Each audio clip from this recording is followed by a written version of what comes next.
get all this inside of us. Very nice. Nothing to beat that salad stuff. It's lovely. Right, is this my seat then? Have you chosen the biggest one or the nicest one or the something? That's what you have.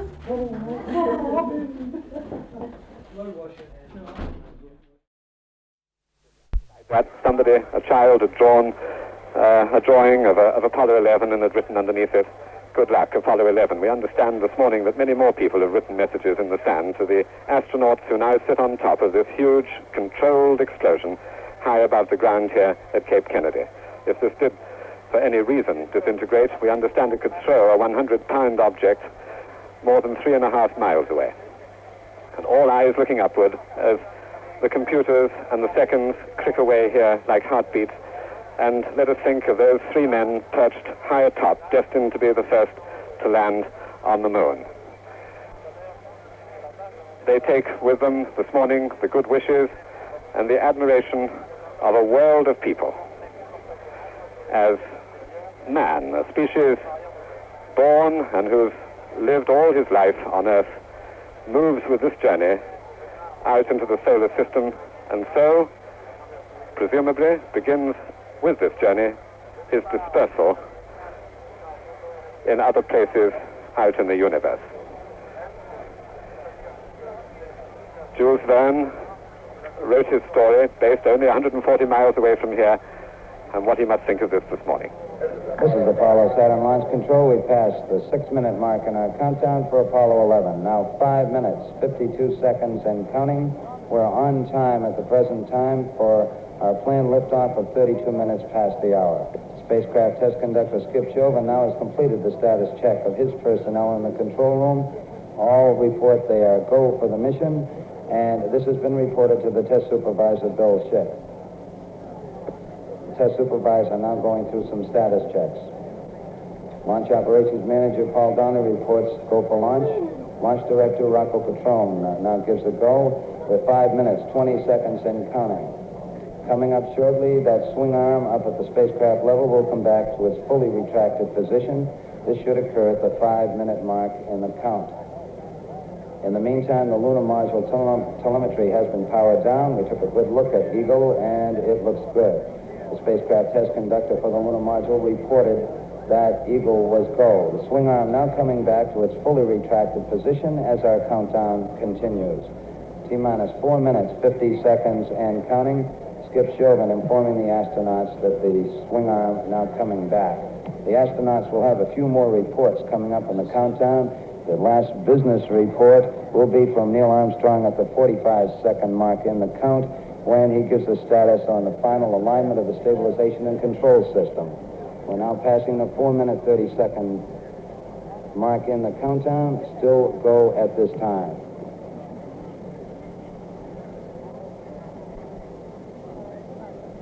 4 minutes, 15 seconds. The test supervisor now has informed launch vehicle test conductor Norm Carlson you are go for launch. From this time down, Carlson handles the countdown as the launch vehicle begins to build up. We're now hitting the 4-minute mark. 4 minutes and counting. We are go for Apollo 11. We'll go on an automatic sequence starting at 3 minutes and 7 seconds.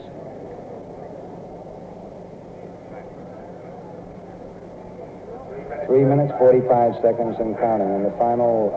and so 3 minutes and 30 seconds to go. Between several key members and of the crew here. And a tremendous buzz of excitement rises up all around us here at the Cape above this metal voice from the firing room, which tells us what's happening in these last earthbound minutes for man. July the 16th, 3 minutes, 25 seconds 1969. We'll still go at this time. We'll be 2 coming minutes up to in the go automatic to man's sequence journey to the moon. 10 or 15 seconds from this time. All still go at this time. Neil Armstrong reported back when he received the good wishes. Thank you very much. We know it will be a good flight. Firing command coming in now. We are on the automatic sequence. We're approaching the 3-minute mark in the count. T-minus 3 minutes and counting. T-minus 3. We are go with all elements of the mission at this time. We're on an automatic sequence as the master computer supervises hundreds of events occurring over these last few minutes. T-minus 2 minutes, 45 seconds and counting. The members of the launch team here in the control center monitoring a number of what we call red line values. These are tolerances we don't want to go above and below in temperatures and pressures. They're standing by to call out any deviations from our plans. 2 minutes, 30 seconds and counting. We're still go on Apollo 11 at this time. The vehicle starting to pressurize as far as the propellant tanks are concerned, and all is still go as we monitor our status for it. 2 minutes, 10 seconds and counting. The target for the Apollo 11 astronauts, the moon at liftoff, will be at a distance of 218,096 miles away. We just passed the 2-minute mark in the countdown. T-minus 1 minute, 54 seconds and counting. Our status board indicates that the oxidizer tanks in the second and third stages now have pressurized. We continue to build up pressure in all 3 stages here at the last minute to prepare it for liftoff. T-minus 1 minute, 35 seconds on the Apollo mission, the flight to land the first men on the moon. All indications coming in to the control center at this time indicate we are go. 1 minute, 25 seconds and counting. Our status board indicates the third stage completely pressurized. 80-second mark has now been passed. We'll go on full internal power at the 50-second mark in the countdown. Guidance system goes on internal at 17 seconds, leading up to the ignition sequence at 8.9 seconds. We're approaching the 60-second mark on the Apollo 11 mission. T-minus 60 seconds and counting. We passed T-minus 60. 55 seconds and counting. Neil Armstrong just reported back it's been a real smooth countdown. We passed the 50-second mark. Power transfer is complete. We're on internal power with the launch vehicle at this time. 40 seconds away from the Apollo 11 liftoff. All the second stage tanks now pressurized. 35 seconds and counting. We are still go with Apollo 11. 30 seconds and counting. Astronauts report it feels good. T-minus 25 seconds. 20 seconds and counting. T-minus 15 seconds. Guidance is internal. 12, 11, 10, 9. Ignition sequence starts. 6, 5, 4, 3, 2, 1, 0. All engine running. Liftoff. We have a liftoff. 32 minutes past the hour. Liftoff on Apollo 11. Tower cleared. We got a roll program. Neil Armstrong reporting the roll and pitch program, which puts Apollo 11 on proper heading.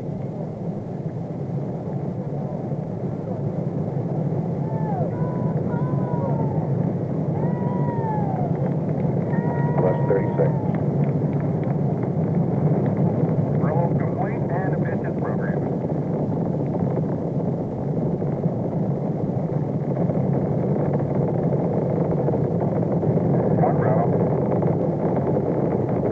One Bravo is a abort control mode.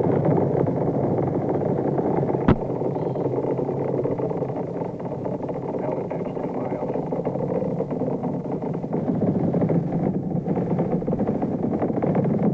All images are good at 1 minute. Downrange 1 mile, altitude 4 miles now. Velocity 2,195 feet per second. Start bottle pressure red line is lit. I don't. Where? Yeah, it don't make a difference. No difference. Okay, let's punch them out. Everything is go, Ralph. We're through the region of maximum dynamic pressure now. Yeah, everything looks good here. We're at 1350 on the start bottle. Set 8 miles downrange, 12 miles high. Velocity 4,000 feet per second. Stand by for mode 1, Charlie. And this apocalyptic sight, as we see it tracked by airborne cameras on high-flying aircraft. Here comes first stage separation coming up now, speed about 6,000 miles an hour. Already out of sight to us at the Cape, just a big blotch of smoke in the sky as Apollo 11's on its way.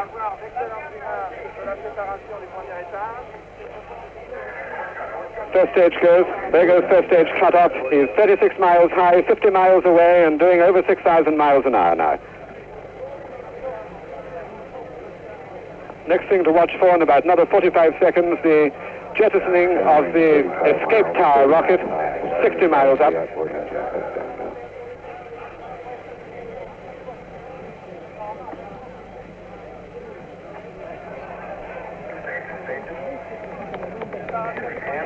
There goes the escape tower now. People start to applaud here. As high above us we can just see a little spurt of white smoke almost out of sight with the naked eye, as that first stage, which has smashed Apollo up through the sky above us, falls some 50 miles away in the Atlantic. We got skirt depth. Roger, we confirm skirt depth. Tower's gone. Roger, tower. Neil Armstrong confirming both the engine skirt separation and the launch escape tower separation. Houston, be advised, the visual is go today. This is Houston, roger out. It's right. Yeah, they probably gave me a window to look out. He can't hear you. 11 Houston, your guidance is converged. You're looking good.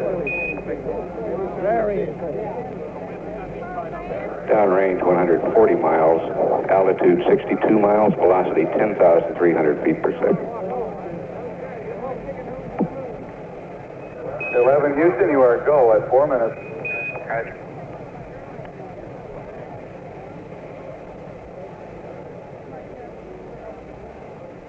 Apollo 11 right on the ground track.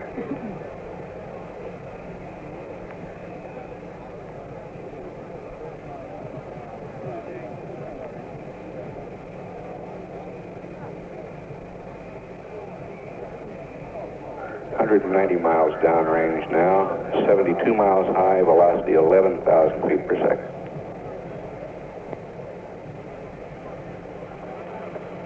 What? Stand by for question. I can't get to queue it. Well, Apollo now burning along on the second stage, which will take it along for another 600 seconds of powered flight and to a height of 101 miles, by which time it'll be 880 miles away from us, and during these next few minutes now, the speed is building up to 15,000 miles an hour.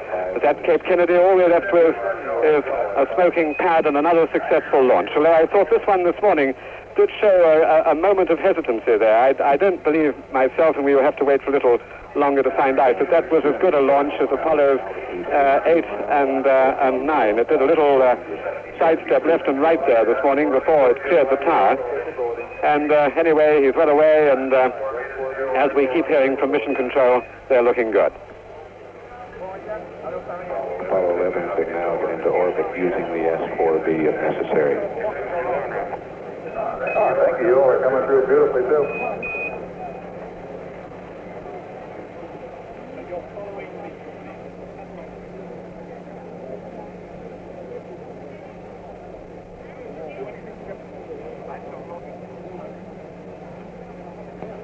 Everyone's reporting go here in the control center. So it's 6 minutes. Start to give them orders. Roger 11, your go from the ground at 6 minutes.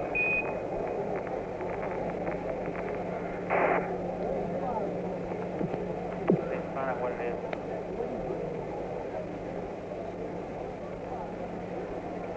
That gate is jumping all around. There. Apollo 11, this is Houston, level 10 arm at 8+17. Hey, what? Outboard cut off at 9+11. They've got it. What we're watching, of course, here at the moment is a simulation. The spacecraft is much too high for any Earthbound cameras to see it. What you're hearing from NASA and the crew is between the second stage and the third stage. Is a report every 1 minute on the stage of whether or not they should go on. The go, no-go report, as they're called, every single minute all the way up to orbit. That will be uncovered in 8 minutes, 17 seconds. Outboard engine cut off 9 minutes, 11 seconds on the second stage. 11, go at 7 minutes. 11, this is Houston. Roger, your go from the ground at 7 minutes. Level 10 arm at 8+17. Outboard cut off at 9+11. Roger.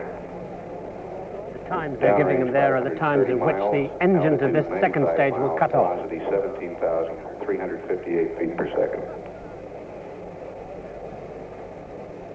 At 9 minutes and 11 seconds from launch, the second stage engines will stop firing and the third stage will take over.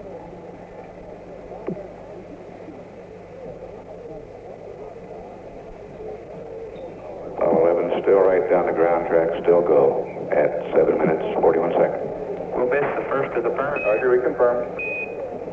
Inboard engines are out on the second stage as planned. The central of the 5 engines on that stage have now cut off.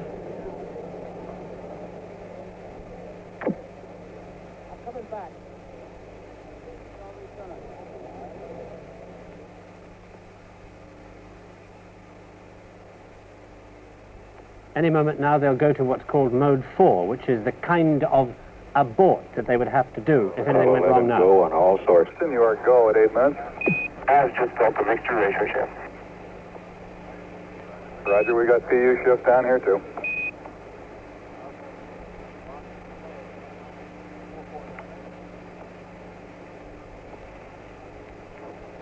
United States for it. These thunderstorms downrange is about all.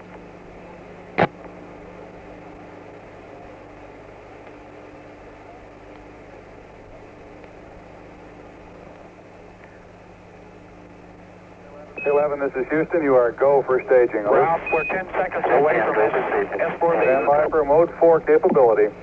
Mode 4. Mark, mode 4 capability. Mode 4 on Apollo 11 could get into orbit using the service propulsion system. PDQ 602 up here. Altitude is 100 miles, downrange 883 miles. PDQ 602 and ignition. There goes the ignition on the third Ignition stage. confirmed. Thrust is go, 11. 700 PSI. 697, there we are. And we have a good third stage now.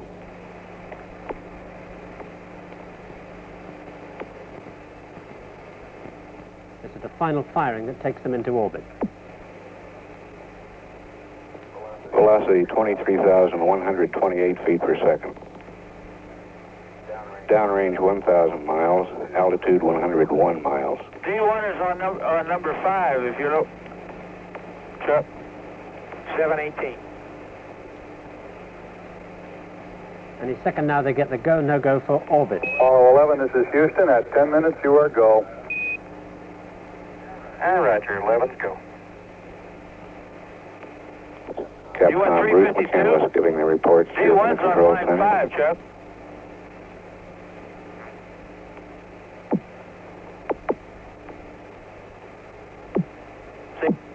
Apollo 11, this is Houston. Predicted cutoff at 11 plus 42. Over. 1142, Rich.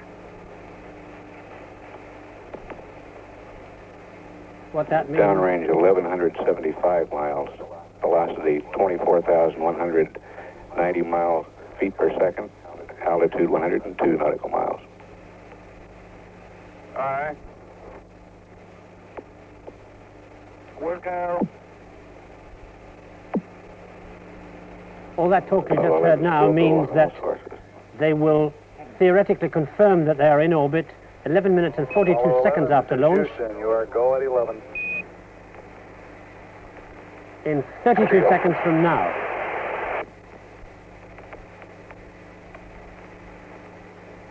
In 25 seconds We're from now. predicting third stage shutdown at 11 minutes 42 seconds.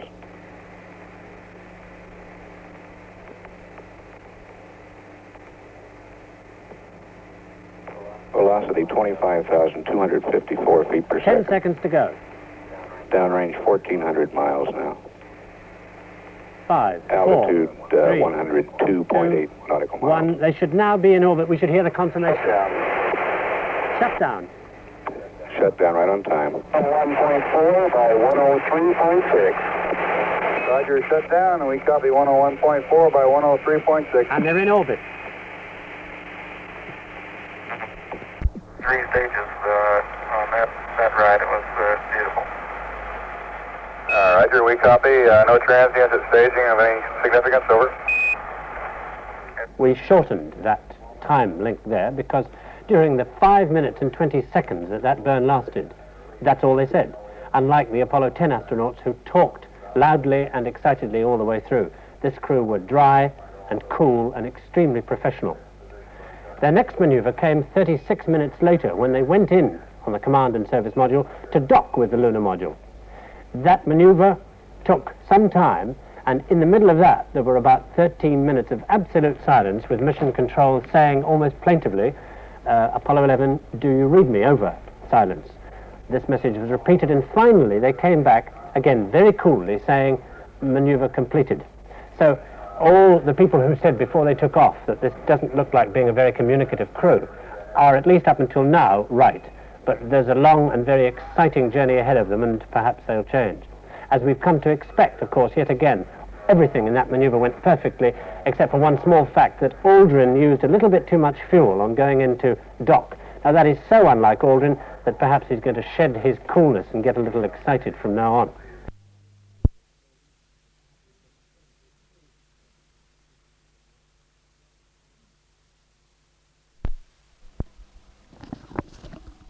Well, which one am I? I'm speaking into this one, I think. No. Speaking into this one. This is 1969. I've got it leveled up now. This is 1969. It's been a very hot summer, a very hot June. We had a lovely holiday, Sue and I, up in the Clyde and up in Oban and Argyllshire. And as you've heard the rest of the Moonshots program, we're now waiting for the very critical stage, the takeoff of the LEM vehicle to proceed on to the moon to allow the first walkers on the moon's surface. I've unfortunately just to go on night shift, which is a bit of a nuisance, since I've only had about 2 or 3 hours sleep and I don't feel too much like it as usual. And now we're just waiting for the program to start.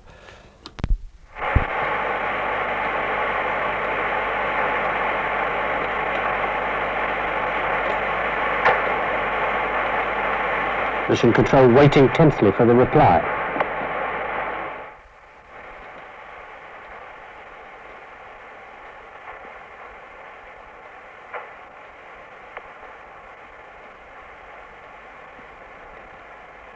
And still nothing. Eagle, Houston, we see you on the steerable, over.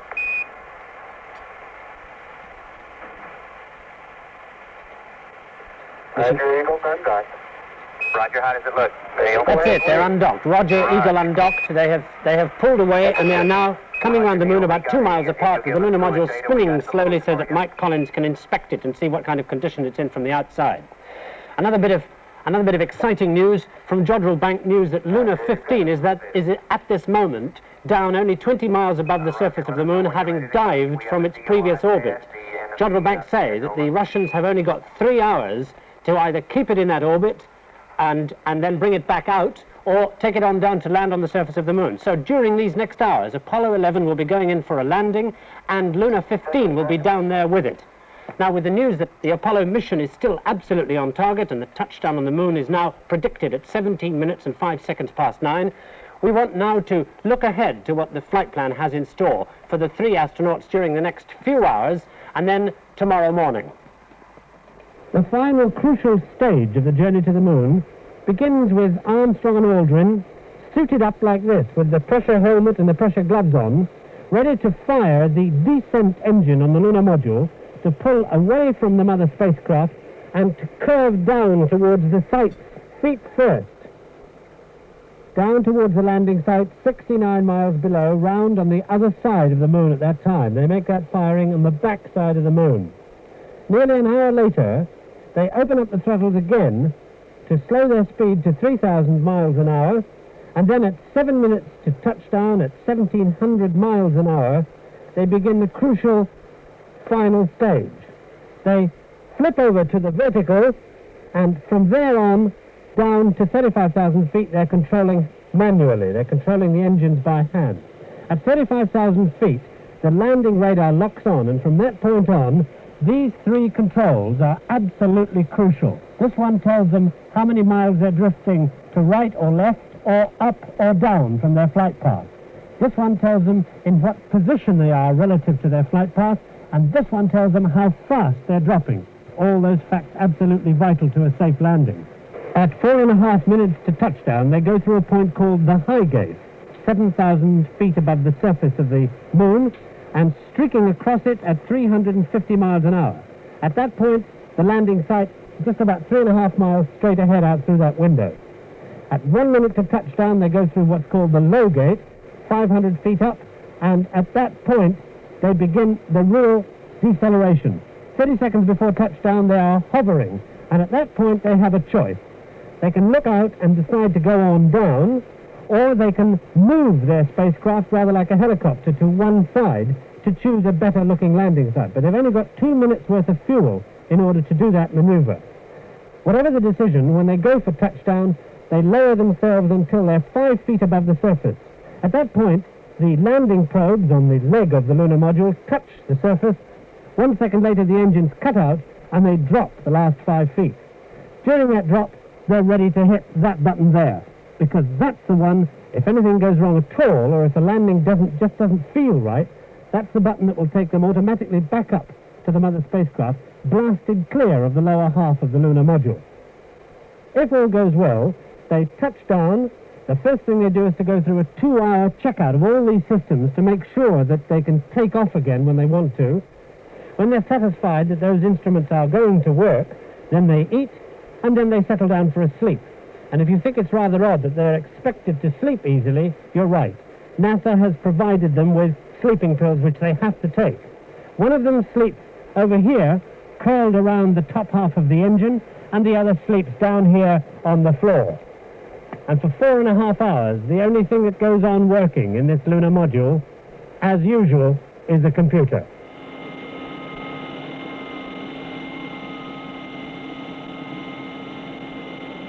After a few hours drugged sleep, Armstrong and Aldrin struggle into this whole setup here.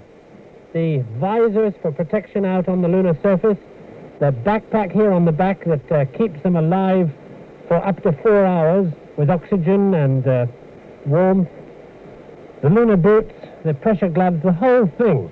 I wish we could have shown you what a struggle it is to get into this gear, but with the 2 men that it took to help, there just wasn't any room in here for a camera.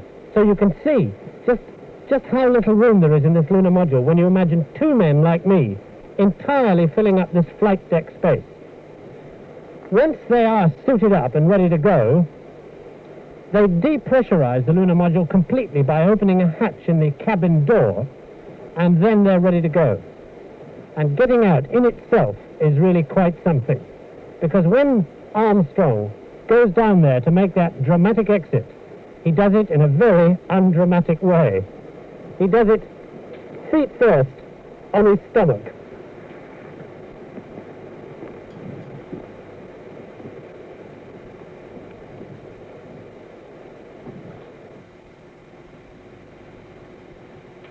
There is little doubt that when they get back, Neil Armstrong and Buzz Aldrin will be given a medal. And if you can get through this door with all this gear on board, then you deserve it.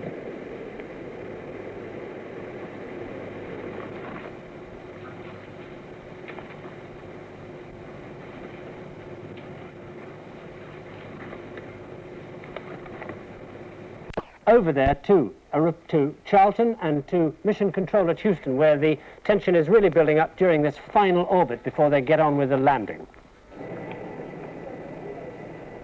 The Eagle has wings, as we heard Neil Armstrong say, as they came out from behind the moon, separated. The Eagle behind us, the lunar module, which soon these 2 great Americans will fly down to the surface of the moon. And you'll all be wondering, I suppose, about these next crucial steps as we are here.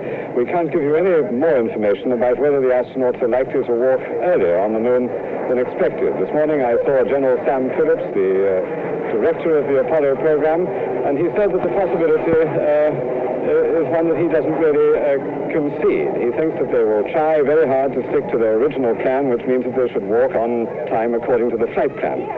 But when I asked him whether that mission wasn't programmed originally on the assumption the astronauts would not have slept very well on the trip out to the moon and wouldn't be as fit as they are, he replied that, well, they've never had a fitter crew, and certainly that does. He would concede the possibility that they might be a little more flexible than the flight plan allows at the moment. So I think we must still be prepared that this crew, Armstrong and Aldrin, might just possibly get out on the moon an hour or so earlier than we expect them to.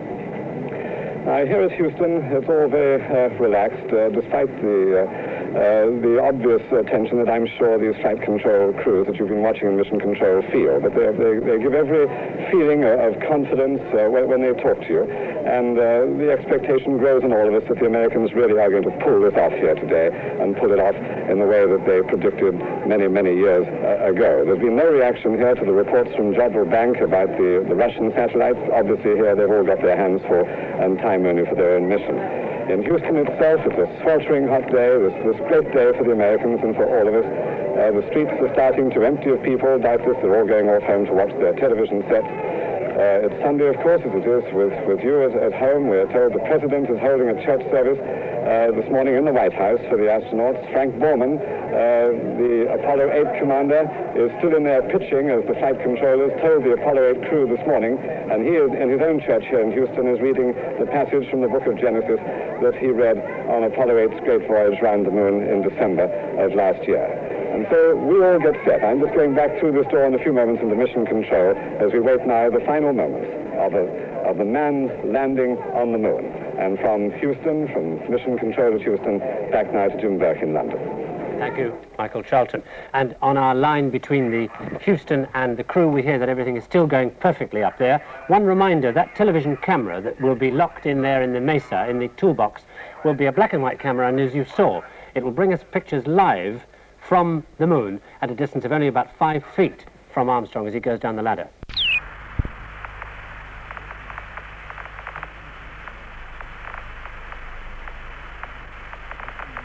Coming up on 1 minute to ignition. They getting the angles, though? I'll set them in to use them before we yaw around. Right, pitch 212, yaw plus 37.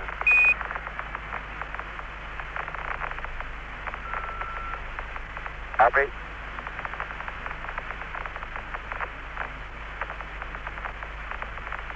Arm defense. Thank you.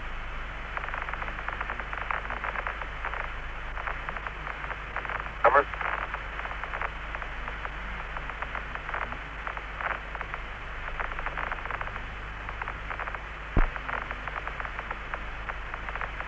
Current altitude about 46,000 feet, continuing to descend.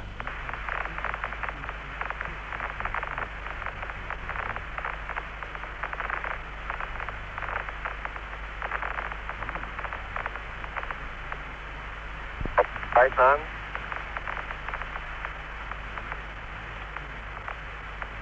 One, zero. Mission 10%.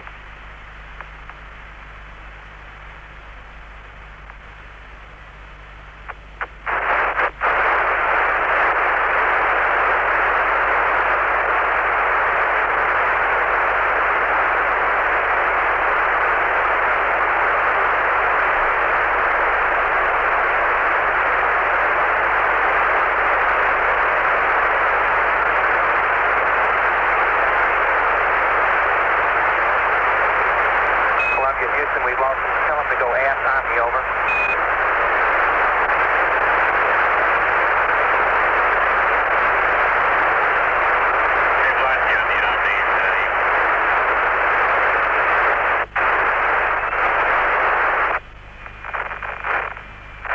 Okay, we're do it, Mike. Thank you, Neil. I'll leave it in flu. Relay to us. See if they got me now. I got good signal strength in flu. Yeah, you should have me now, Houston. Eagle, we got you now. It's looking good, over.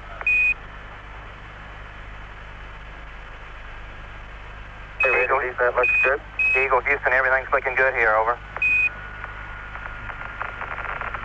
Roger, copy. Eagle, Houston, after yaw around, angles, S-band pitch, -9er, yaw, +18.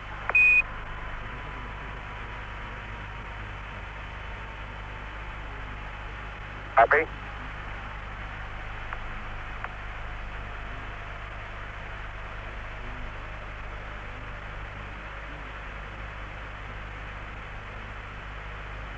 Bags and things agree very closely. Roger.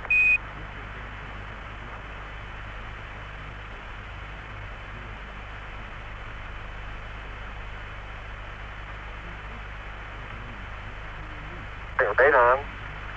Altitude's a little high.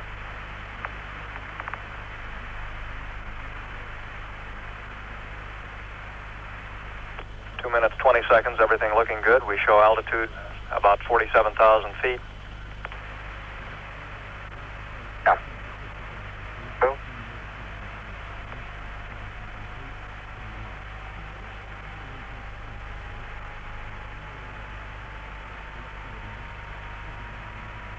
Houston, I'm getting a little fluctuation in the AC voltage now. Roger. 50 meter maybe, huh? Stand by. It's looking good to us. You're still looking good at coming up 3 minutes.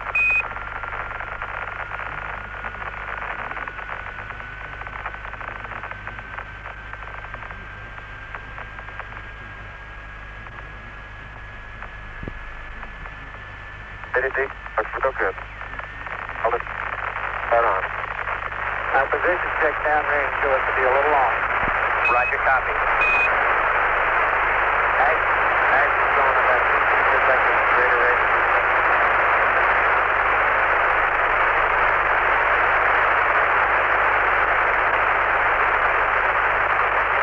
Show us to be about standby. Altitude rates on increase. I'll be about 2 seconds long.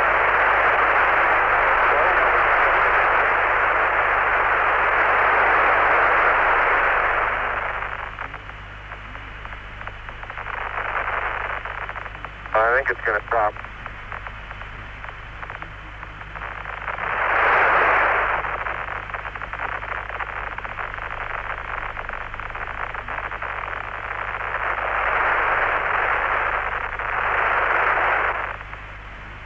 Eagle, Houston, you're a go to continue. At 4 minutes. Roger, you're a go to continue power descent. You're a go to continue power descent. Roger. Altitude 40,000. And Eagle, Houston, we got data dropout. You're still looking good.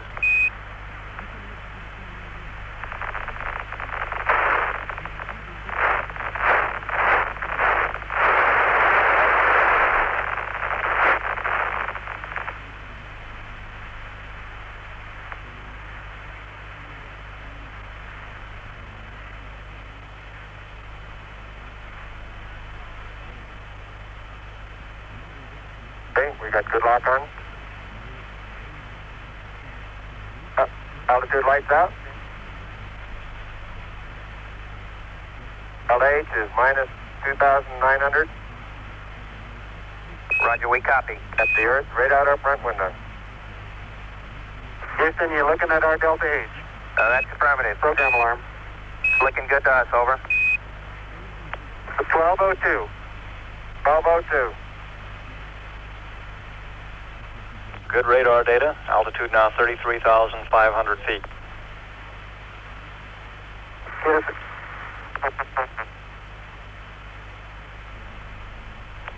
Give us a reading on the 1202 program alarm. Roger, we got you. We're going at alarm. Roger, 330. 6 plus 25, throttle down. 6 plus 25, throttle down. Roger, copy. 6 plus 25.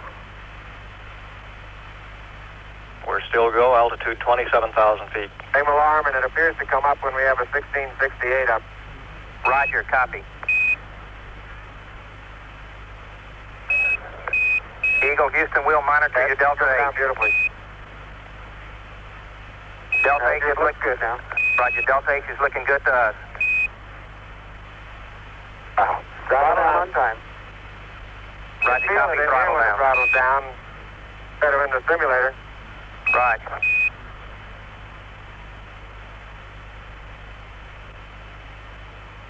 Heights and things look real close.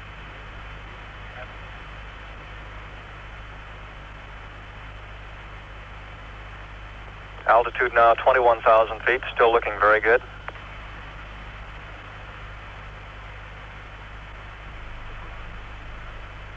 Velocity down now to 1,200 feet per second. You're looking great to us, Eagle. Okay, I'm still on flu, so we may tend to lose as we gradually pitch over. Let me try auto again now, see what happens. Roger. Okay, looks like it's holding. Roger, we got good data.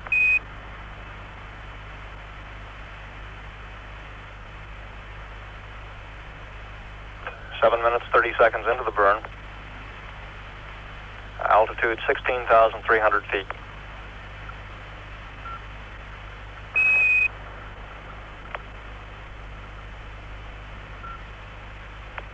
Eagle, Houston, it's descent to fuel to monitor, over. Under 2. Altitude 13,005. Velocity 9,100 feet per second. Made it switch over time, please, Houston. Roger, stand by. You're looking great at 8 minutes. Correction on that velocity, now reading 760 feet per second. It's the P-64. Good. Roger.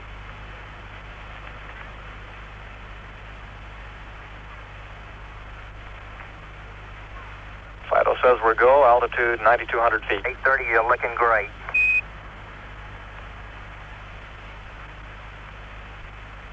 Descent rate 129 feet per second. We copy.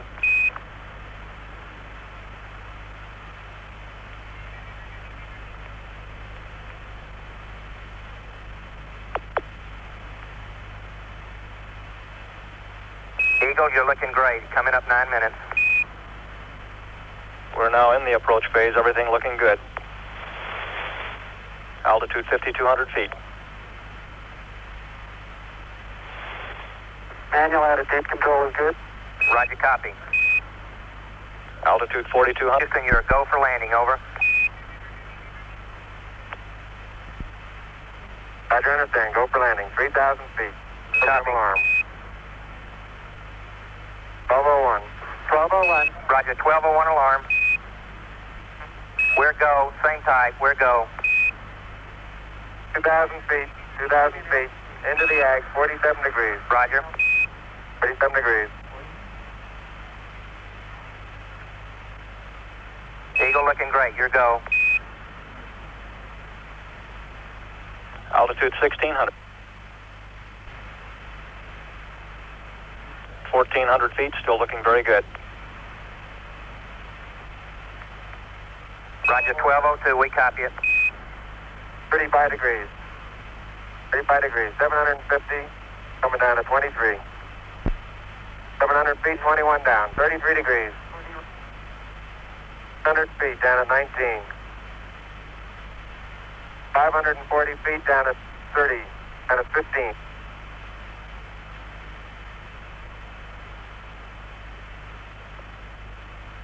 There's 400 feet down at 9. Gate forward. 150 feet down at 4. 33 and a half down.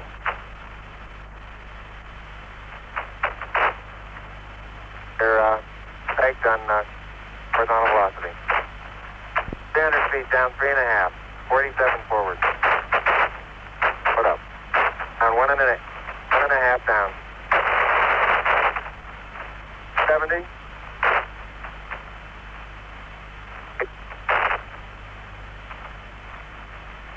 At the shadow out there. 50 down at 2.5. 19 forward. Altitude, velocity, light. 3.5 down. 220 feet. 13 forward. 11 forward, coming down nicely. 200 feet. 4.5 down. 5.5 down. 160 feet. 6.5 down. 5.5 down. 9 forward. Good. 120 feet. 100 feet, 3.5 down, 9 forward. 5%. 185. Okay, 75 feet. Car's looking good, down a half. 6 forward. 60 seconds. Lights on. 6. Down 2.5. Forward. Forward. That's 40 feet, down 2.5. Picking up some dust. 30 feet, 2.5 down. Straight shadow. 4 forward. 4 forward. Drift into the right a little. 20. Down a half. 30 seconds. Forward. Just. Good. Okay.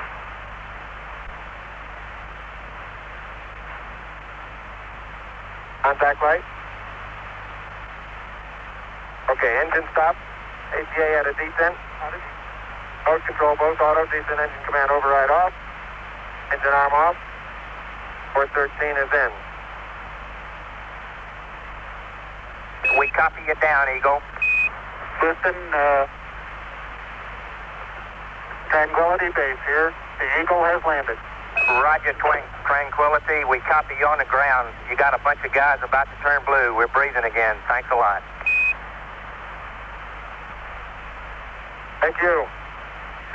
You're looking good here. Okay, we're going to be busy for a minute. Master arm on. Take care of the descent. I'll get the stuff prepared.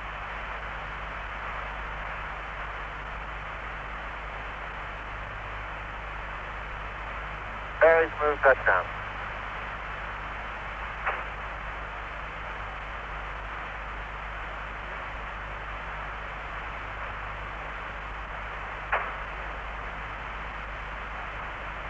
That's good.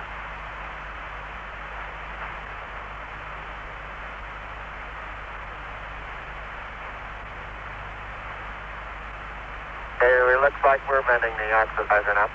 Roger, Eagle, and you are safe for T1. Over. Eagle, you are safe for T1. Roger. And we stand safe for T1. Roger, and we see you venting the ox. Roger.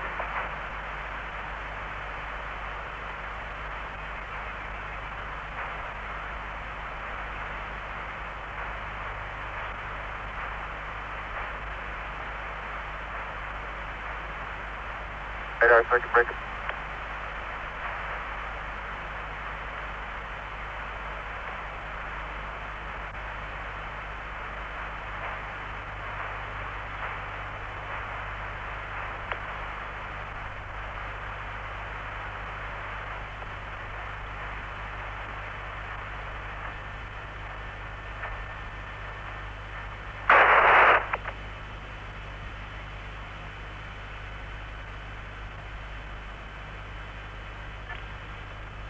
Copy, now 60, now 43, over. Roger, we have it.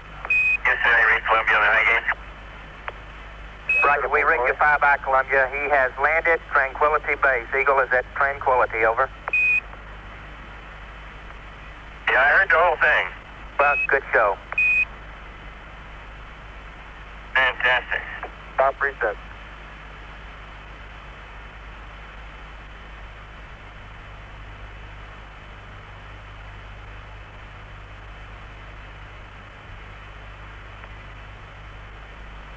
The next major stay, no stay, will be for the T2 event. That is at 21 minutes, 26 seconds after initiation of powered descent. Columbia went up telemetry command reset to reacquire on the high game. Copy out.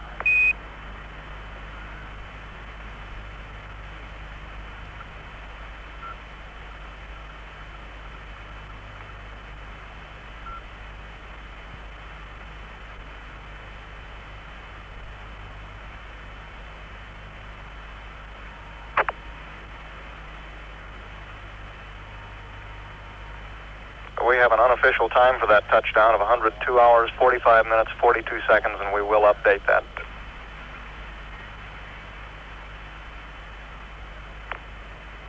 Eagle, Houston, you loaded R2 wrong. We want 10254.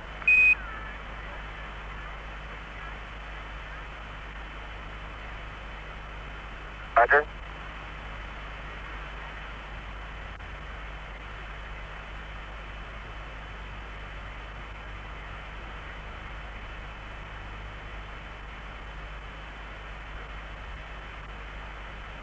Yep.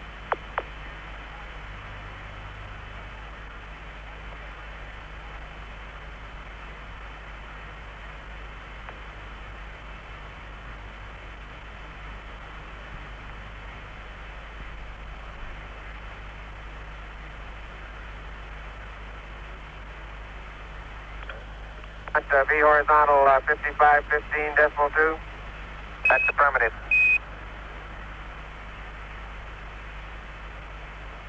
We're now less than 4 minutes from our next stay, no stay. The next stay will be for one complete revolution of the command module.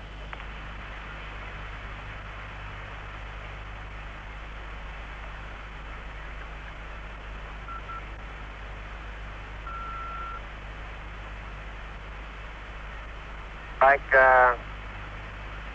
Ags to ping the line, over. Say again? Mike and Ags to ping the line, over. Roger, we're standing by for it.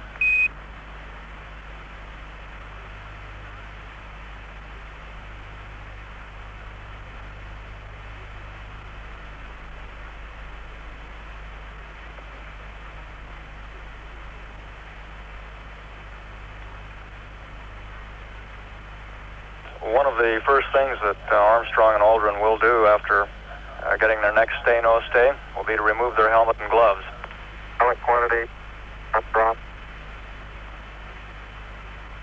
Eagle, Houston, you're a stay for T2, over. Correction, you're... I just stay for T2, we thank you. Roger, sir.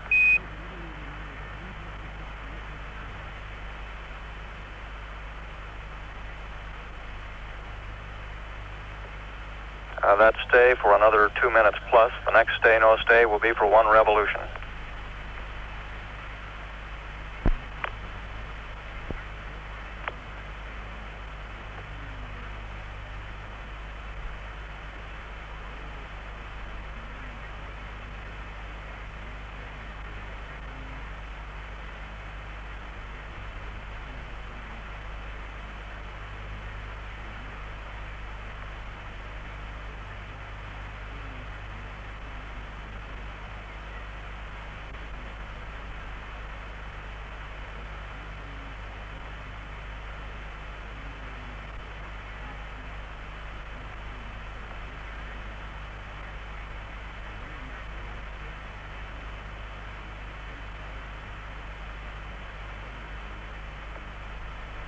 We don't expect much in the way of a visual description of the landing area from the crew until after we've gotten through these critical stay, no stay periods and have gotten the stay to remain on the lunar surface for at least one command and service module revolution.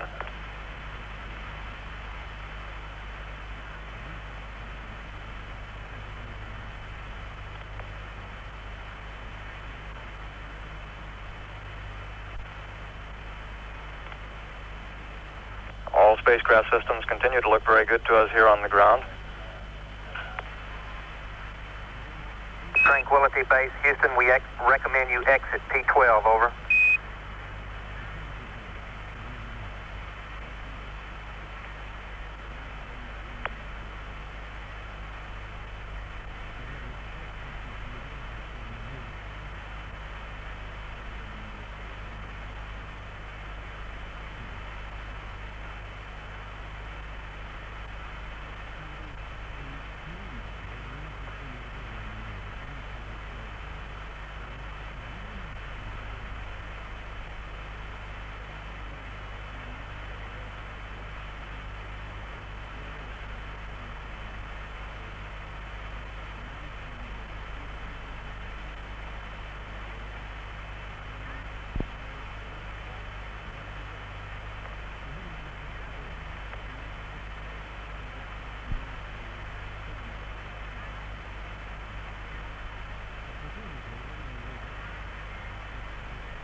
Hey,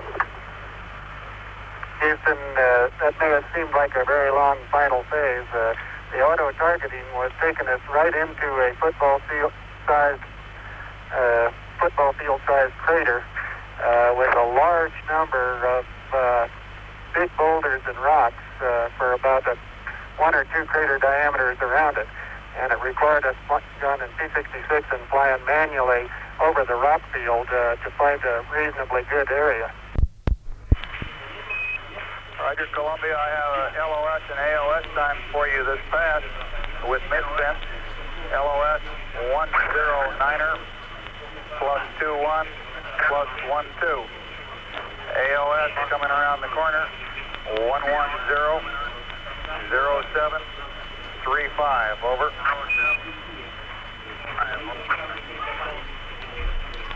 What's that, Eric? Again, this is passing information to Columbia before Columbia goes behind the moon, relative to the line of sight and the anticipated line of sight when Columbia reappears on the eastern side of the moon. Listen to them for a moment. How things would be with the mission control? Nothing happening. Come back to you, Lionel. Where do you stand on this? What do you think's the origin? We must try and screw you down, because we may be able to catch you out in a week's time. Well, I think you have difficulty in tying me down on this one. I think the balance of evidence at present is probably in favour. Your transition.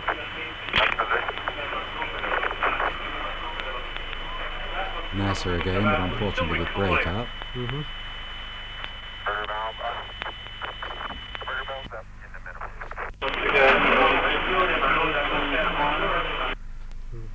Right, well, carry on. Yes. The balance We're not letting you get away with this. No. I think the balance of evidence may well be in favour of the prediction of the moon as a separate body and so to acquisition by the Earth. But I think it is Percy Fur and Fred Lowe's focus. We just have lots of interesting leads and no definitive evidence. This is the problem. Well, now, for a moment, nothing much happening. We'll tell you as soon as something does, but for now, let's have a little more music.